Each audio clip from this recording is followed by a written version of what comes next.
We have a trifecta here. Mo has 3, Paula with 3, and McGee has 3. Oh, that's great. All right, in that case, I'm going to arbitrarily choose McGee to go first. McGee, the clock will start when they begin your first question.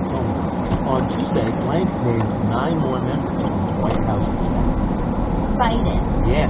On Wednesday, the death toll for blank surpassed 250,000. COVID-19. Right. This week, blank was re-elected to the position of Speaker of the House. Nancy Pelosi. Right. Tuesday, too. Blonde, Judy Shelton, Trump's nominee for blank. Federal Reserve. Very good. Just in time for the holidays, Pepsi announced that they'll be releasing blank. Pepsi. Peppermint. No, apple pie flavor Pepsi. According to reports, Clara Trump, the president's daughter, blank a blank run in 2020. Governor. Monday, the White House began officially tracks for blank's National Wildlife Area. Alaska. Right, after complaining about a light in the house that never turned off, a woman in California was embarrassed when she was told blank. She testified against it. No, that it was a skylight. The woman's husband told her she went through the house flicking every switch on and off, trying to find which one was connected to the light in the entryway. It was always on. The ceiling. Watching it for a minute, the husband pointed out that was the skylight. The light pointed out from it was the sun, to which the asked to locate the switch for that. Bill, how did McGee do it? Very well. He had 5 right for 10 more points. He now has 13 and the lead. Oh my God, you're very good. Okay, Paula, you're up next. Fill in the blank. On Tuesday, President Trump fired the cybersecurity chief. He said the elections were completely free of blank. Cheating. Yeah, fraud. As infections rise. New York City announced they would be suspending in-person blank. Classrooms. Right, school this week. The White House Chief of Staff said he couldn't guarantee the budget deal that will avoid blank. Shutdown. Yeah. On Tuesday, senior Republican Senator Blank announced he had tested positive for coronavirus. Grassley. Right. In a record-setting sale, a man in China purchased blank at auction for $1.9 million. I don't know if I know. Was it a meteorite? No, it was a pigeon. It was a racing pigeon. Oh, After launching on Sunday, SpaceX's Falcon 9 rocket arrived at the blank without incident. Space station. Yes, the ISS. After 3 decades as a late-night host, Blank announced he was stepping down and shifting to a variety show format. Conan O'Brien. Exactly right. This week, a man in California attempted to evade arrest by the FBI by blanking.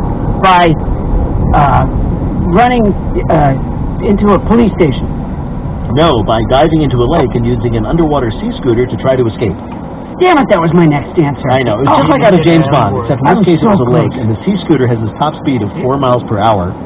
He pulled up, he's being chased by the FBI, wanted for this Ponzi scheme. He jumps out of his van, he reaches into the back of the van, pulls out this electric scooter that scuba divers use, jumps into the lake, and swims away underwater. Perfect plan, except that the FBI agents just watched the string of bubbles going across the lake. They walked around and waited for him to come out the other side. It sounds less James Bond and more SpongeBob. A little bit. Okay, Bill, how did Paula do in our quiz? Paula got 6 right for 12 more points and a total of 15, which puts her in the lead.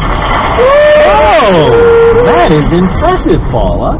So how many then does Mo need to win? No need 6 to tie. That means 7 to win.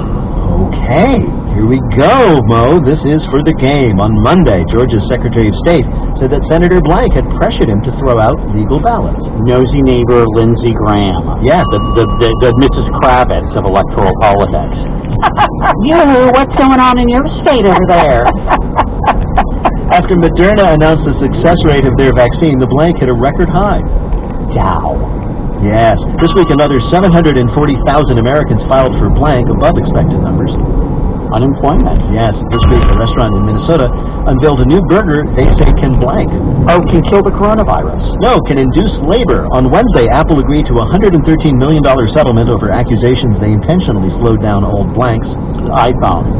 Yes, iPhones. On Tuesday, the FDA approved the first at-home rapid blank test. Coronavirus. Yes. This week, Radio France apologized after a series of reports saying that Brigitte Bardot, Clint Eastwood, Queen Elizabeth, Pele, and 90 other people had blanked. Died. Yes. As people may know, news outlets prepare obituaries ahead of time for notable people, and this week Radio France accidentally published all of them in their files on the website. They killed everyone off. Crime of the century. They're helping Mo with his sequel. It was like using a time machine to see next year's Oscar memorial. And strangely enough, they brought Hugo Chavez back to life. Some of the people were flattered to read their own obituaries. Some were terrified by the openings of them and started furiously trying to do something nice for once.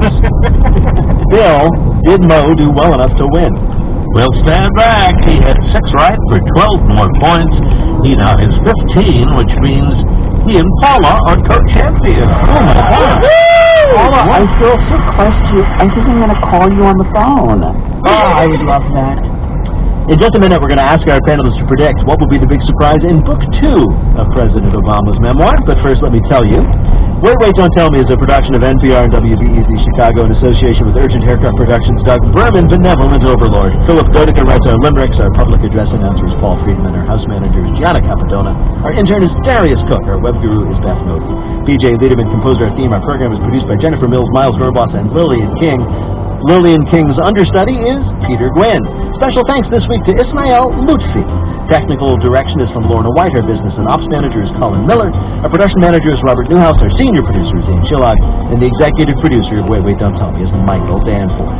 Now, panel, what will be the big surprise in Book 2 of President Obama's memoir? Paula Poundstone. He voted for Trump. Nagin Farsad. There's going to be an entire chapter about that one huge scandal where he wore a tan suit. And Mo Rocca. He will disclose that during his first term in the White House, he received letters from Don Jr. and Eric Trump asking him to adopt them. Well, if any of that happens, you can bet we'll ask you about it on Wait, Don't Tell Me. Thank you so much, Bill Curtis. Thanks also to Paula Poundstone, Nagin Farsad, and Mo Rocca. Thanks to all of you for listening. Hey, next week, let's be thankful we made it this far together. I'm Peter Sagal. We'll see you next week.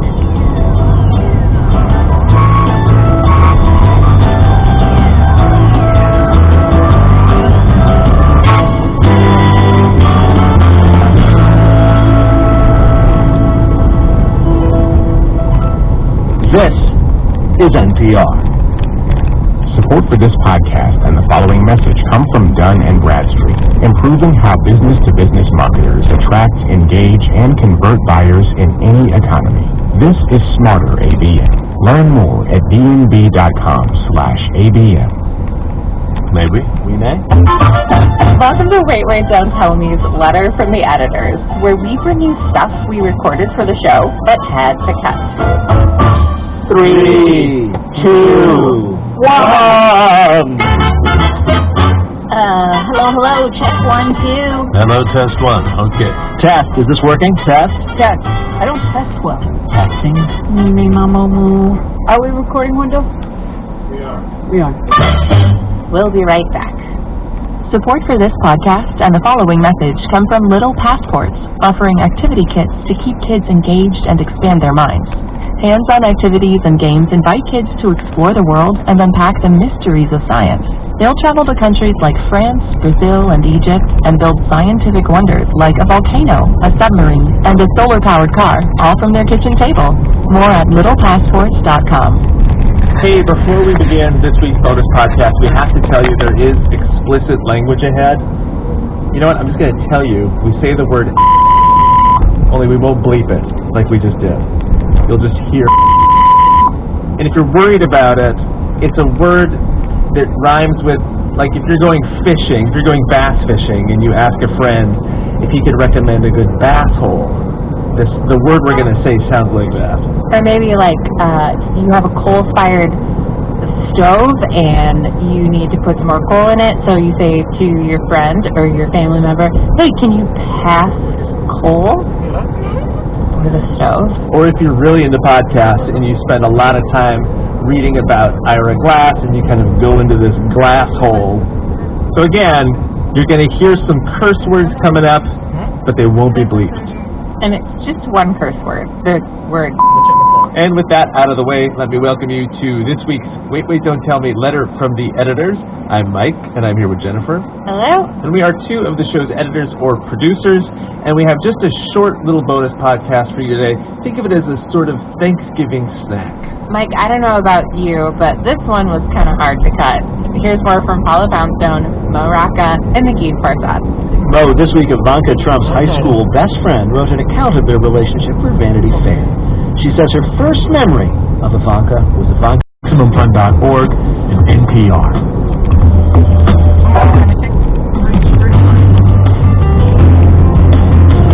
From NPR and WBEZ Chicago, this is Wait, Don't Tell Me, the NPR News Quiz.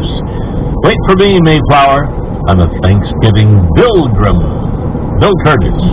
And here's your host, still convinced that the idea of putting marshmallows on sweet potatoes is some kind of cruel prank, Peter Sagal.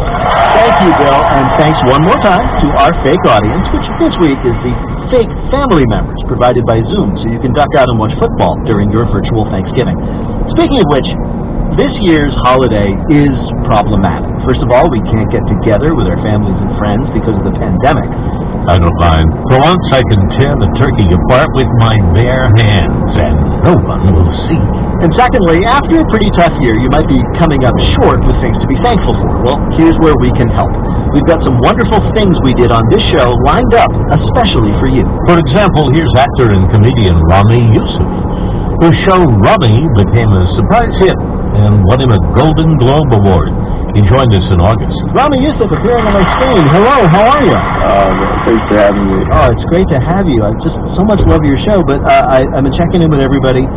Where are you holding up during the pandemic? I'm in LA right now. I was actually here on like a 2-day visit, and then it turned into... Yeah, I'm still here.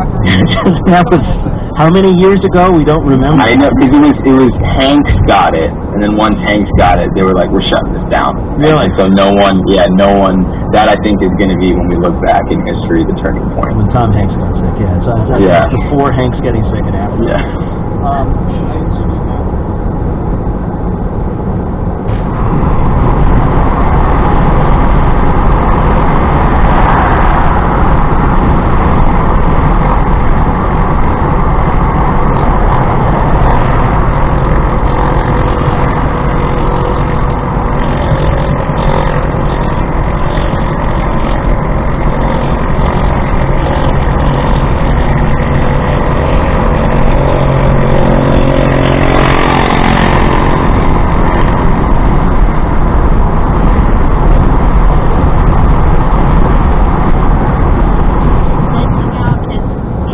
closet and sleeping there. And when you won your Golden Globe, I texted Paul and was like, is Rami the Golden Globe winner still living in your house with the dude in the random closet? And he's like, yes.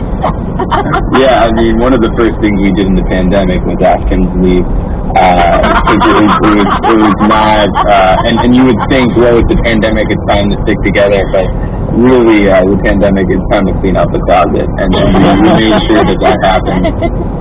So congratulations on the Golden Globe, which I know a lot of people were shocked by. I once read that you said your own mother expected, like, Michael Douglas to win it. Yeah, because she was like, he has more movies than you. Yeah, that was like I thought it was just this like cumulative, like, you know, of the whole career, and I'm like, no, that's not how it adds up. But yeah. Well, did she eventually come around to the fact that you deserved it, or is she still like, Mr. Douglas is probably very sad he didn't get it? Yeah, my mom was just like, man, this PC crap.